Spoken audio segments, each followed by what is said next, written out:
In wills, trusts, and estates, a specific gift in a will is considered satisfied if the testator gifts something of value during his or her life, known as an inter vivos gift, in place of the gift in the will. In addition, when a gift is satisfied, it's considered adeemed, that is, it drops out of the will.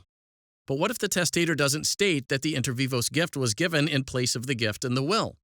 Does the doctrine of ademption by satisfaction still presumably apply? The Maryland Court of Appeals considered this question in YIVO Institute for Jewish Research versus Zaleski. Jan Karski was a hero who reported the Nazi invasion of Poland to the Allied powers during World War II. In November of 1992, Karski pledged to gift $100,000 to the YIVO Institute for Jewish Research to establish an annual endowment award for Polish Jewish authors. The amount was to be gifted in his will or in cash or securities during his lifetime. Nearly 1 year later, Karski executed his will and named YIVO as the beneficiary of his shares of stock in Northern States Power.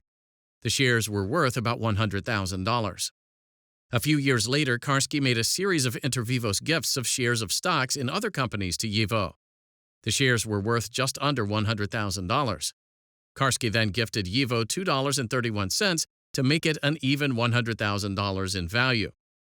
In July of 2000, Karski passed away. At the time of his death, the shares in Northern States Power were worth more than $113,000. Subsequently, the Montgomery County Orphans Court admitted Karski's will to probate and appointed Paul Zaleski as representative of the estate.